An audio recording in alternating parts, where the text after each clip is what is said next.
찬송가 292장 부르시겠습니다. 292장입니다. 찬송가 292장입니다.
(494장) 보시겠습니다. 494장입니다. 494장입니다.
기도하겠습니다.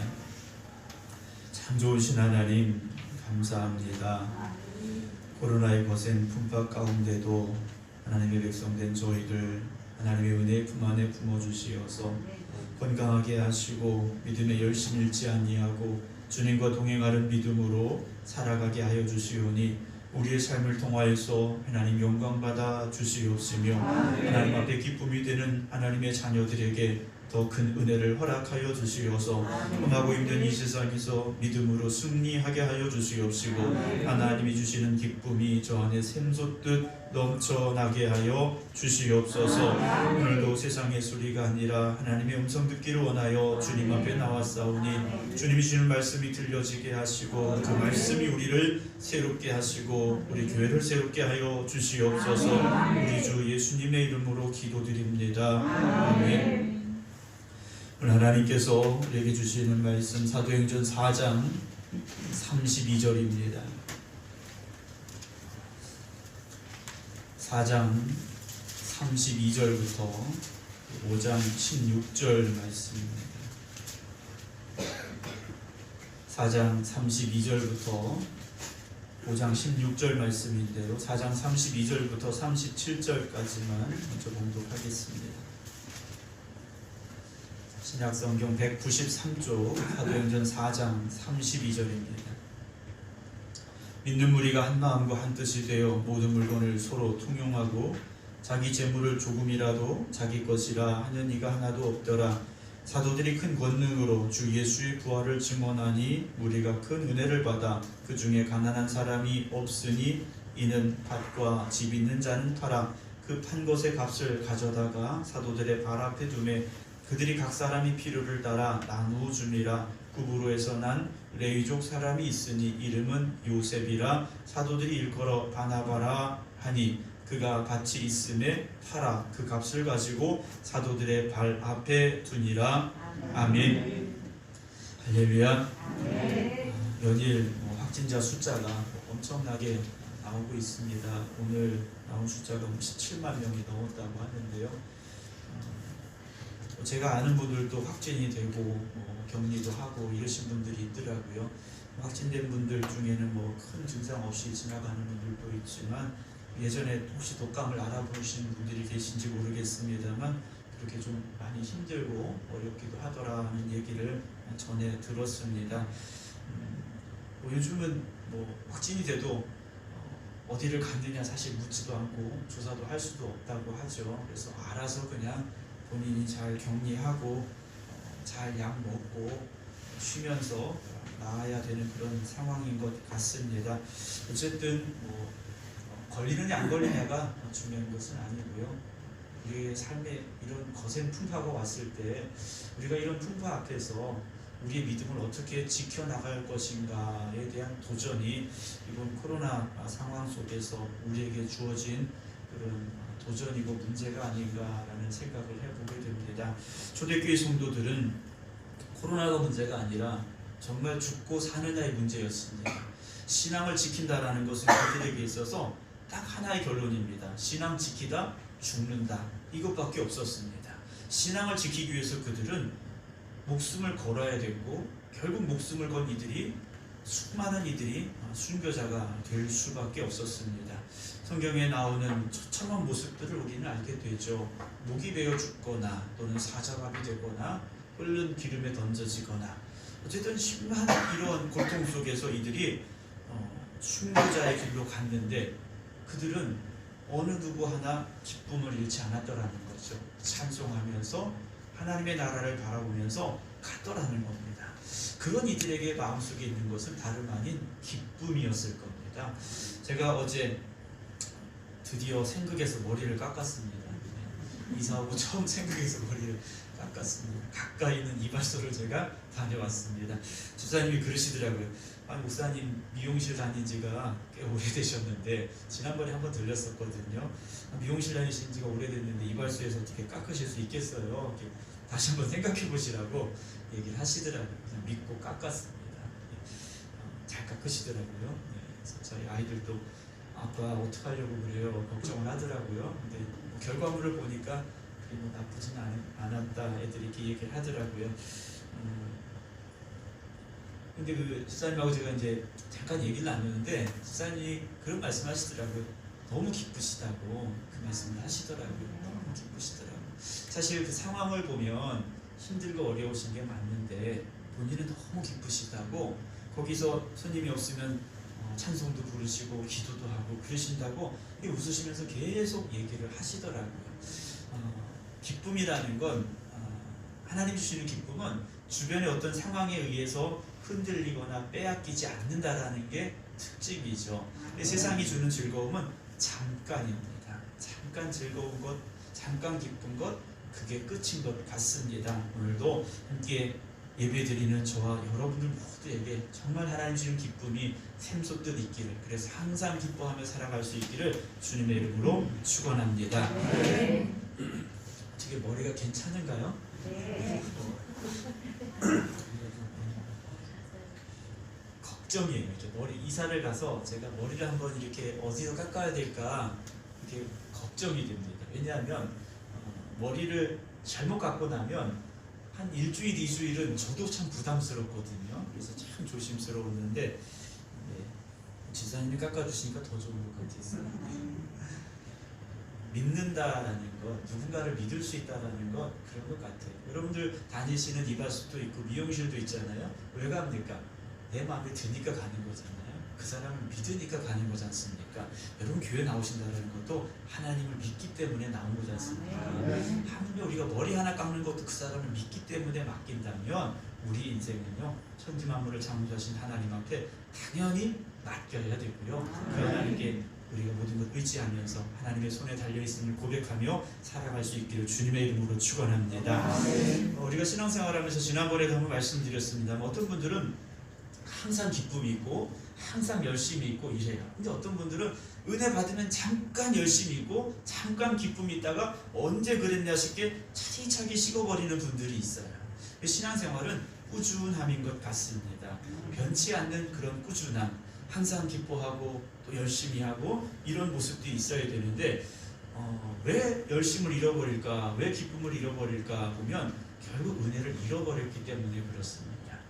은혜를 잃어버리지 말아야 되는데, 은혜를 뺏기지 말아야 되는데 어떤 사람 때문에, 어떤 일 때문에 그 은혜를 잃어버리고 뺏기더라는 거예요. 근데 이걸 우리가 잘 지켜야죠. 잘 지켜야 되는데 오늘 본문의 상황은 어떤 상황입니까? 헌금했다 죽은 일이 벌어졌습니다. 참 심각한 일이 벌어졌습니다. 왜 이런 일이 벌어졌을까? 오늘 말씀을 통해서 보게 되는데요. 먼저 32절 봅니다. 32절 보면 믿는 무리가 누구를 믿습니까? 예수 그리스도가 나의 구주가 됨을 믿는 사람들이에요. 이 사람들의 특징이 무엇이었냐면 한 마음과 한 뜻이 됐다 그랬어요. 교회는 한 마음과 한 뜻이 되어야 됩니다. 사공이 많으면 배가 어디로 간다 그럽니까? 산으로 간다 그러잖아요. 생각이 많고 뜻이 나눠지면 방향을 잡을 수가 없습니다. 교회는 한 마음과 한 뜻이 되어야 됩니다. 그래서 주님이 이끄시는 길로 쭉 가야 되는데 이들이 한 마음과 한 뜻이 되어 모든 물건을 서로 통용하고 자기 재물을 조금이라도 자기 것이라고 하는 사람이 없었다 그래요. 자기 게 없었다 그러면 누구 겁니까? 그럼 하나님의 것이라는 거죠. 이들이 은혜 받고 예수 그리스도를 구주로 고백하고 나니까 이제 내 게 아닌 거예요. 하나님 겁니다. 이게 내 건 줄 알았는데 이게 하나님 것이었다라는 거죠. 그래서 하나님의 뜻대로 쓰기 시작하는 겁니다. 여러분, 재물은 내 것이 아니라 하나님의 것이고요. 하나님이 기뻐하시는데 쓰여질 수 있어야 됩니다. 33절 보면요.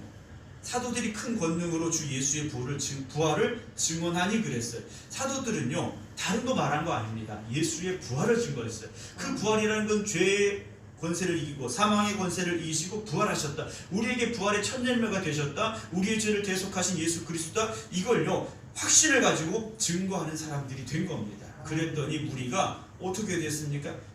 큰 은혜를 받았어요. 깨닫고 감동이 되고 믿음이 됐다라는 거죠. 그래서 교회는요, 말씀이 선포되고 그로 인하여서 은혜가 충만한 자리가 되어져야 됩니다. 교회는 말씀의 은혜가 있어야 됩니다. 그 말씀을 전해질 때 말씀을 듣고자 하고 사모하는 마음과 그 말씀으로 인하여 내가 세워지겠다라는 고백이 있어야 된다라는 거죠. 그래서 교회에는 말씀의 은혜가 강같이 흘러 넘쳐야 됩니다. 우리 생명교회 교회가 그런 교회 되기를 원합니다. 네. 34절에 이런 상황 속에서 그 중에 가난한 사람이 없었다 그랬어요. 아니, 살고 있는 사람들이 어떤 사람 부자도 있고 가난한 사람도 있겠고 뭐 우리가 말하는 뭐 중산층도 있을 테고 여러 종류의 사람이 있을 텐데 믿는 무리 안에 가난한 사람이 없었다 그랬습니다. 가난하다라는 건 부족한 사람이죠. 뭔가 있어야 되는데 부족한 사람인 거예요. 여러분들이 가난하다고 생각하십니까? 그럼 내가 뭔가 있어야 되는데 그게 없기 때문이에요. 그게 모자라기 때문이에요. 그게 충족이 되면 가난하다고 생각하지 않습니다. 그것이 모자라기 때문에 가난하다고 생각하는 거예요. 저희 아이가 저기 있네요. 큰애는 갔는데 작은애가 있는. 아이들이 어렸을 때 물어봐요. 아빠 우리 가난해요? 부자예요? 이렇게 물어봤어요. 자기들끼리 이제 조그만 애들끼리 얘기를 하는 거예요. 우리 집 부자다 가난하다 이렇게 얘기를 하나 봐요. 언제는 물어봤어요. 아빠 우리 부자예요? 가난해요? 그래서 내가 부자야 그랬어요. 사실 우리가 부자는 아니에요. 왜냐 제가 아들이 없어서 부자는 아닌데 부자예요. 그렇죠? 하나님께서 우리 아버지시니까 부자예요. 하나님의 필요를 채워주시니까 부자인 거예요. 자, 이들을 보면 그런데 거기 한 가지 더 이유가 있습니다. 무엇이냐면 이는 이유죠. 밭과 집 있는 자는 팔았어요. 밭과 집 있는 사람이 팔아서 그 판 것의 값을 가져다가 사도들의 발 앞에 두매 요즘 말로 헌금을 한 겁니다.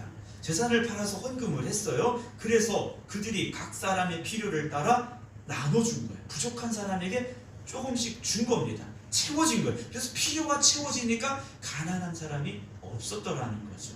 자, 우리가 이 말씀을 들으면 지금도 우리가 이렇게 해야 되는가? 목사님 집에 가서 밭도 팔고 집도 팔고 그거 가지고 와서 아무개 집사님이 힘들다는데 아무개 권사님 힘들다는데 그걸 우리가 줘야 되는가? 고민이 될 수 있어요. 그렇죠? 고민이 안 되시는군요. 네, 고민이 될 수 있어요. 왜 이런 일들이 있었을까 하는 거죠. 지금 제가 여러분들에게 만약에 집 파세요, 밭을 파세요 이러면 제가 심각한 어떤 그런 이단이 될 수 있습니다. 좀 문제 있는 목사가 될 수도 있어요. 근데 이들이 그랬던 이유는 아까 말씀으로 다시 돌아가 보면 자기 게 아니라는 고백이 있었기 때문이에요. 하나님의 것이니까 하나님의 뜻에 맞게 써야 됩니다 라는 고백이죠. 우리가 헌금을 하는 이유도 거기에 있는 겁니다. 감사 헌금도 드리고 11조도 드리고 뭐 구제 헌금도 드리고 선교 헌금도 드리고 뭐 장학 헌금도 드리고 천열매도 드리고 뭐 일천번제도 드리고 다 드려요. 이유는 내 걸 드리는 게 아니에요. 내 걸 드리는 게 아니라 하나님의 것이기 때문에 하나님 앞에 드려서 하나님이 쓰실 곳에 쓰셔야 되기 때문에 드리는 예물이라는 거죠. 간혹 어떤 분들이 시험 드시는 분들이 있어요. 우리 헌금하면 다 목사님 사례비 준대 이러시는 분들이 있어요. 그렇죠. 헌금의 일정 부분이 담임 목사의 사례비 또는 교회에서 일하시는 어떤 큰 교회들은 뭐 부목사님이나 이런 분들의 사례비로 책정이 되고 지불이 됩니다. 그런데 그것도 하나님이 쓰시고자 하시는 곳에 쓰여지는 것이다라는 거죠. 그러니까 여러분 사실 헌금 때문에 시험 드시는 분들이 아주 간혹 있어요. 헌금 때문에 왜 시험 드니까 내 것이라고 생각하기 때문에 시험에 드는 거죠. 내 것으로 헌금했는데 그걸 어떻게 쓰느냐 여기에 대한 문제가 생기기 때문에 시험이 드는 것 같아요. 사실 목사는요 헌금을 쓸 때 드려진 헌금을 가지고 어떤 부분에 지출을 하고 이런 책정을 하게 되는데 참 조심스럽습니다. 참 조심스러워요. 이걸 써서 여기에 써서 이것이 하나님의 뜻에 맞을까 아니면 이것이 하나님의 영광을 돌려드리는 일일까 이것을 가지고 교회에 어떤 아름다운 일을 하는 것일까라는 그런 고민이 사실 많습니다. 그래서 아무렇게나 쓸 수 있는 게 아니에요. 어떤 분들은 교회에 대해서 잘 모르시는 분들은 그런 얘기 하더라고요. 헌금하면 목사님이 다 쓴다고 생각하더라고요. 다 쓸 수가 없죠. 교회의 구조 자체가 그럴 수가 없습니다. 재정부장님도 계시고 재무부원도 계시지만 그럴 수가 없어요. 목사가 썼다고 무조건 청구했다고 지출이 되는 게 아니거든요. 그래서 목사도 사실은 사용할 때 헌금을 사용하고 재정을 사용할 때 조심스럽게 사용을 해요. 그래서 정말 청구해야 될 부분들만 청구하고 나머지 제가 해야 될 건 제가 하는 거고요. 그렇게 사용을 하고 있다는 거죠. 특별히 우리 헌금하는 그 헌금 제목 중에 선교헌금, 구제헌금이 있습니다. 오늘 제가 교회 농협에 가서 통장을 새로 하나 만들었어요. 지난주에 재정부하고 얘기하다 보니까 성경금 통장이 따로 없다 그러시더라고요. 재정 통장에 들어가서 거기서 이렇게 같이 지출이 되다 보니까 조금 그 항목이 겹쳐질 수 있는 것 같아서 아예 성경금 통장을 제가 오늘 하나 새로 만들었습니다. 그래서 성경금 하시는 건 성경금 통장에 따로 적립을 해서 성경금 명목에 맞게 지출을 하는데 적죠. 부족하죠. 그러니까 재정에서 더 나머지 부분들은 이렇게 지출을 이렇게 하도록 하겠습니다. 말씀을 들어보니까 우리 지방에 미자립 교회들, 아주 약한 교회들이 좀 많이 있더라고요. 그래서 예전에 교회들을 위한 그런 선교운동도 하시고 하셨다고 하시는데 우리가 조금 이제 앞으로 그런 부분들도 회복이 되어지고 또 지역 내에서도 우리 교회가 감당할 수 있는 일이 있다면 감당하는 부분에 우리가 드려진 그 헌금을, 하나님 앞에 드린 그 헌금을 통해서 아름답게 사용이 되어져야 됩니다. 그러니까 교회는 우리 그냥 즐겁자고 하는 헌금이 아니에요. 하나님의 뜻에 맞게 하나님의 영광을 위해서 쓰여져야 된다라는 것이죠. 그러니까 오늘 이 밭을 팔았다, 집을 팔았다, 여러분 집에 가서 집 팔아가지고 밭 팔아가지고 헌금하세요. 이런 말씀이 아니라는 거예요. 내 것이 내 것이 아니고 하나님의 것이고, 그리고 드려진 헌금은 하나님의 뜻에 따라 필요에 따라 채워지고 쓰여져야 된다라는 거죠. 자, 이렇게 아름다운 모습들이 초대교회 안에 있었습니다. 그런데 꼭 문제가 하나 생겨요. 좋은 일이 있으면 꼭 문제가 하나씩 생기게 돼 있습니다. 36절, 구브로에서 난 레위족 사람이 있으니, 구브로는 섬입니다. 아주 큰 섬이에요. 섬인데 여기에 레위족이 살고 있었습니다. 원래 레위족은 이스라엘 땅 안에 살아야 됩니다. 그런데 어떤 이유에서인지 이 사람들이 구브로라는 곳으로 가게 됐습니다. 갔는데 문제가 하나 있었어요. 이름은 요셉이라고 했는데 이 사람이 나중에 누구냐? 바로 바나바입니다. 바울과 함께 사역을 했던 바나바인데 37절에 보면 그가 밭이 있었어요. 레위인은 원래 땅을 가지면 안 됩니다. 레위인은 하나님께 땅을 주지 않으셨어요. 그런데 이 사람은 다른 나라에 가서 지금 살고 있는 겁니다. 그래서 어찌하다 보니 땅을 가지게 된 것 같아요. 그런데 이 요셉이, 바나바가 십자가의 복음을 듣고 변화된 겁니다. 생각해 보니까 이게 내게 아닌 거예요.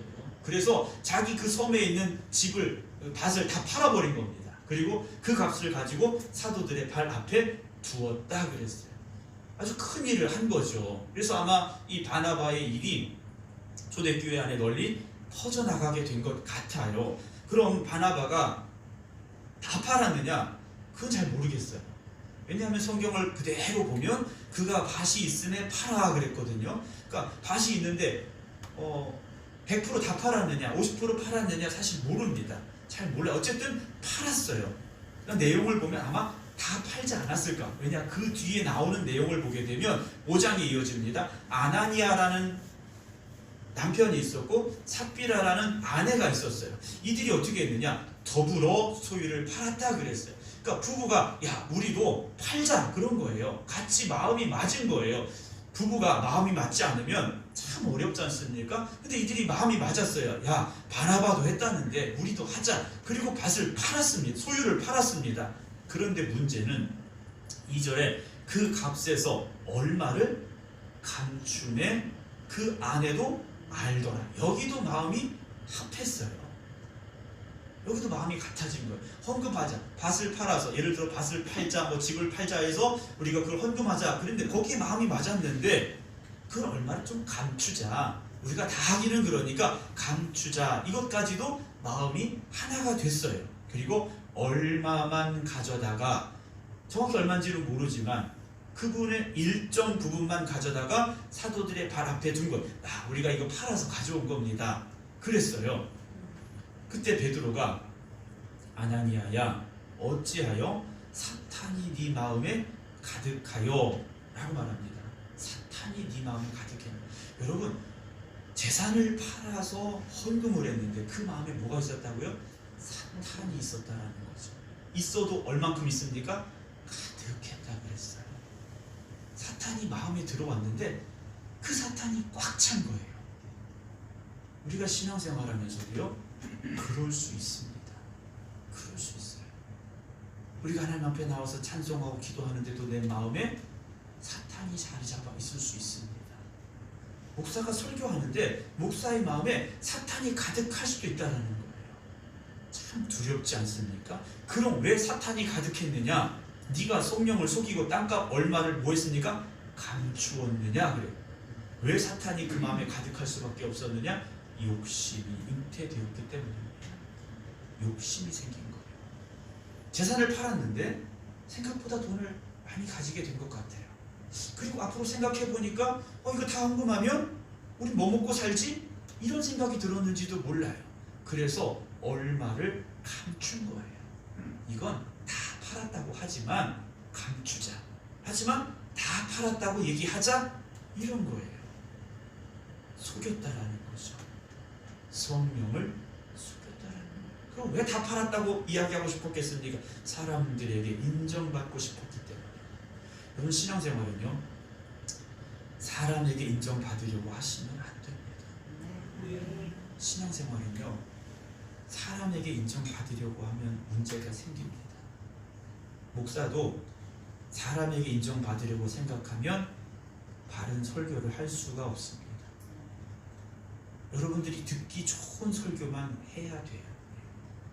목사가 여러분들에게 인기를 얻으려고 하면 듣기 좋은 설교만 하면 됩니다. 위로가 되는 설교만 하면 됩니다. 그럼 목사는 설교 잘한다는 소리 들어요. 그런데 때로는 목사는 뭐 해야 됩니까? 책망도 해야 되고 훈계도 해야 되고요, 권면도 해야 돼요. 근데 목사님들이 참 어려워요. 책망하는 설교하는 게 참 어렵습니다. 제가 30대 초반에 철이 없었죠. 교회에 이렇게 두 분의 권사님이 계셨어요. 그 교회는 원래 그 지방, 대천 서지방이었는데, 천목회했던 대천 지방인데, 대천 서지방인데, 그 지방은 권사님 한 분 세우는 게 다른 교회 장로님 한 분 세우는 것만큼 어려웠어요. 그만큼 권사 직분을 주는 것도 아주 까다로운 지방이었는데, 제가 두 분의 권사님을 세웠어요. 한 분은 조금 나이가 있으신 여자 권사님, 한 분은 조금 더 젊은 남자 권사님을 이렇게 세웠어요. 그 교회에서 처음 권사님이 이제 세우신 거예요. 다른 데서 오신 분 말고. 근데 교회에 이렇게 되어지는 일들이 있었는데 제 마음에 너무 안 드는 거예요. 아니, 권사님들이 좀 열심히 해서 본이 되고 이래야 되는데 그러지 않은 거예요. 제가 설교 시간에 일어나세요, 권사님들 일어나세요, 그래가지고 제가 권사님들이 본이 돼야지, 권사님들이 열심히 해야지 집사님들이 보고 따라갈 거 아닙니까? 이랬어요. 지금 같으면 못할 것 같아요. 30대 초반에 제가 이랬어요. 그랬더니 권사님 시험이 드셨어요. 남자 권사님은, 젊은 좀 남자 권사님, 그렇구나, 목사님 그래 날 혼내셨구나, 이렇게 잘 받아들였는데, 조금 연세가 있으신 여자 권사님은 속상했어요. 좀 세상 말로만 좀 삐지셨어요. 그래서 참 조심스럽구나 라는 생각을 했어요. 근데 목사님이 때로, 제가 그때는 좀 강하게 하긴 했지만 때로는 책망의 설교도 할 수 있어야 됩니다. 여러분들이 혹시 제가 책망의 설교를 할 때 있거든, 하나님께서 나에게 이런 것들을 고쳐야 되기 때문에 주시는구나 라고 여러분 깨달으셨으면 좋겠어요. 네. 목사님 오늘 설교 듣고 시험 들었어요, 이런 말씀하시지 마시고요. 목사님, 제가 이걸 못했었는데 말씀을 들으니까 그렇게 해야 되겠네요 라는 그런 고백이 있다면 정말 좋겠습니다. 그냥 저는 여러분들 사랑합니다. 저는 여러분들 사랑해요. 본지 얼마나 됐다고 사랑에 빠졌느냐. 사랑에 빠지려면 1초도 안 걸릴 수 있습니다. 조금 시간이 걸리긴 했어요. 낯설고, 무설고 낯설고 이래서 조금 시간이 걸리긴 했지만 저는 여러분 사랑합니다. 왜냐? 하나님이 맡겨주신 성도들이기 때문에 사랑할 수밖에 없어요. 자, 말씀을 다시 돌아가 보면 욕심 때문에 사탄이 마음에 자리 잡기 시작한 겁니다. 그래서 결국 욕심이 잉태하면 죄가 되고요, 죄가 장성해서 어디로 갑니까? 사망으로. 왜냐? 마귀가 원하는 코스예요. 그게 성령님께서 원하시는 코스는 우리의 죄를 사시고 구원하셔서 하나님 나라로 가게 하시는 건데, 마귀가 우리에게 주고자 하는 건 우리의 욕심을 넣어서 욕심이 죄가 되게 하고 죄가 사망이 되게 한다라는 거죠. 그래서 이들이요, 성령을 속이고 땅값 얼마를 감추었습니다. 베드로가 책망합니다. 4절에 땅이 그대로 있을 때에는 네 땅이 아니며 판 후에도 네 마음대로 할 수가 없더냐. 어찌하여 이 일을 네 마음에 두었느냐. 사람에게 거짓말한 것이 아니요 하나님에게로다 그랬어요. 그랬더니 5절에 아나니아가 이 말을 듣고 엎드러져 혼이 떠나니 어떻게 됐습니까? 그 자리에 죽었어요. 초대교회 안에 병자가 낫고 기적이 일어나는 역사가 계속되고 있었는데 아나니아가 그 자리에서 죽고 말았습니다. 왜 이런 일이 일어났을까요? 하나님께서 데려가셨죠. 하나님께서 데려가셨어요. 이 일을 듣는 사람이 다 크게 두려워하더라. 무엇을 두려워했겠습니까? 하나님 앞에 진실되지 못했던 것들이 두려워지기 시작한 겁니다. 우리는 하나님 앞에 진실해야 됩니다. 근데 우리는 본능적으로 뭔가를 감추게 돼 있어요. 사람이라는 존재가 나를 위해서 뭔가 감추게 돼 있고 거짓을 말하게 돼 있습니다. 그러나 하나님 앞에서 우리는 진실해야 됩니다. 자, 젊은 사람들이 일어나 시신을 싸서 메고 나가 장사를 치렀어요. 7절에 3시간쯤 지나서 그의 아내가 삽비라가 그 일어난 일을 알지 못하고 들어왔어요. 3시간 있다 왔는데 무슨 일이 일어난지 모르고 들어온 겁니다. 왜 몰랐을까요?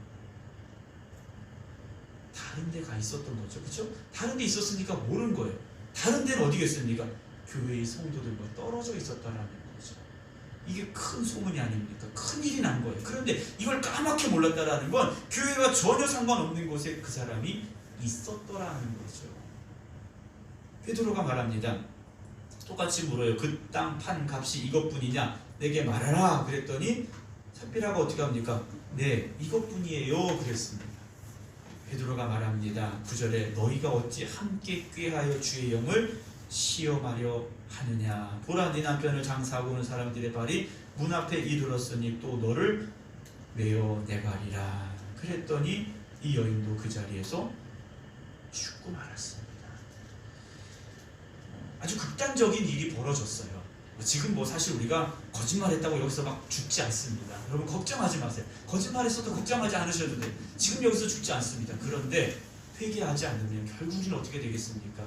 이런 일이 벌어진다는 거죠. 하나님 앞에 섰을 때 우리가 가야 될 곳이 바뀔 수 있다는 겁니다. 여러분 그 거룩한 두려움을 가지고 하나님 앞에 진실되게 살아가시기 바랍니다. 하나님의 거룩하심 앞에 우리가 부끄럽지 않은 삶을 살아야 된다는 거죠. 12절 보면 사도들의 손을 통하여 민간의 표적과 기사가 많이 일어나며 믿는 사람이 다 마음을 같이, 여기 또 말씀이 나옵니다. 마음을 뭐 했습니까? 같이 했다 그랬어요. 교회가 정말 중요한 겁니다. 마음을 같이 해야 됩니다. 목사님 나는 아무개하고 생각이 틀려서요. 여러분 생각이 틀리다는 건 뭐겠습니까? 왜 그런 말이 나올까요? 내 생각이 목사님 그 사람 생각보다 나아요 이거예요. 목사님 내 생각이 그 사람 생각보다 더 낫다니까요? 이 말인 거예요.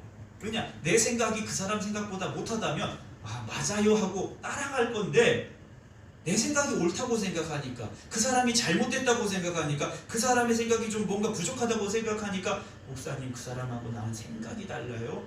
이렇게 말하는 거죠. 그럼 여러분 하나님의 생각과 내 생각이 달라야 될까요? 같아야 될까요? 같아야죠.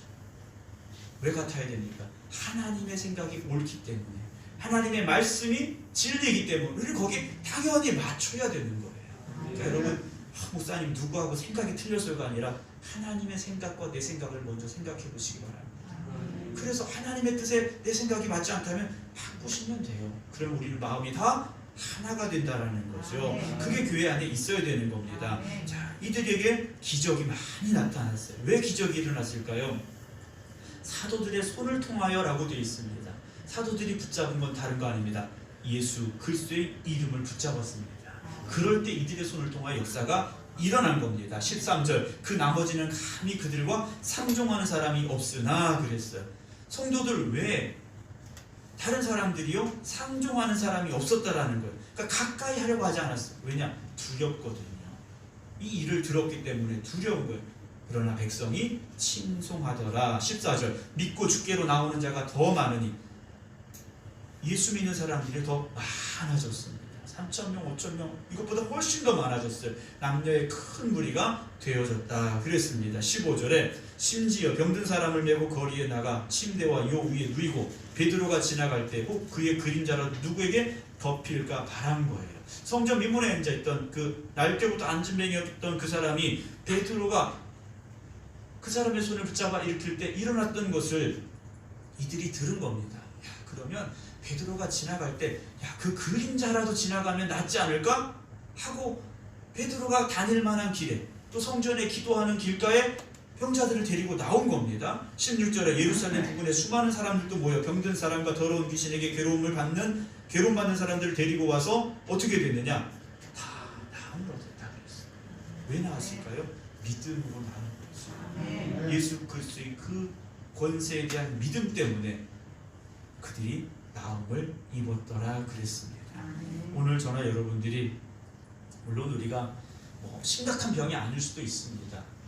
그럴지라도 주님 앞에 나올 때 이들과 같은 믿음을 가지고 나올 수 있길 주님의 이름으로 축원합니다. 내가 오늘 주님 만나면 내 문제가 해결이 됩니다. 오늘 내가 주님 만나면 내 병이 고침받습니다. 오늘 내가 주님 만나면 나의 그 슬픈 마음이 기쁜 마음이 될 줄로 믿습니다. 내가 오늘 주님 만나면 내가 그 고통에서 자유함을 얻을 줄로 믿습니다. 믿음을 가지고 주님 앞에 나오시기 바랍니다. 그러면 주님께서 하십니다. 우리가 믿기만 하면 주님이 하십니다. 목사님 정말 될까요? 될까요? 하시면 조금 어려워요. 됩니다. 믿으시기 바랍니다. 그래서 이 교회가 오늘 본문에 나온 초대교회처럼 그런 기적이, 그런 표적이, 그런 은혜가 날마다 넘쳐나는 아름다운 교회 되기를 주님의 이름으로 축원합니다. 기도하겠습니다. 하나님 감사합니다. 하나님이 택하셔서 부름받은 하나님의 백성들이 오늘도 하나님의 말씀을 함께 들었습니다. 주신 이 말씀이 오늘 우리에게 깨달음이 되게 하시고 또 우리가 나아가야 될 신앙의 길이 되게 하여 주시옵소서. 우리 생극교회가 하나님이 역사하시는 교회 되게 하시고 성령님께서 역사하시는 교회 되게 하여 주시옵소서. 온 성도가 한 마음이 되게 하시고 우리가 하는 모든 일들이 하나님의 기쁨이 되게 하여 주시옵시며 이곳에 하나님의 은혜와 하나님의 능력과 하나님의 기적이 나타나게 하여 주시옵소서. 이제는 우리 주 예수 그리스도의 은혜와 아버지 하나님의 극진하신 사랑하심과 성령님의 감동 감화 역사하심이 오늘도 주님 앞에 나와 말씀 듣고 기도드리는 모든 성도들 위해 그리고 함께 온라인으로 예배드리는 주님의 백성들 위해 이제부터 영원토록 함께 하시기를 간절히 축원하옵나이다. 아멘.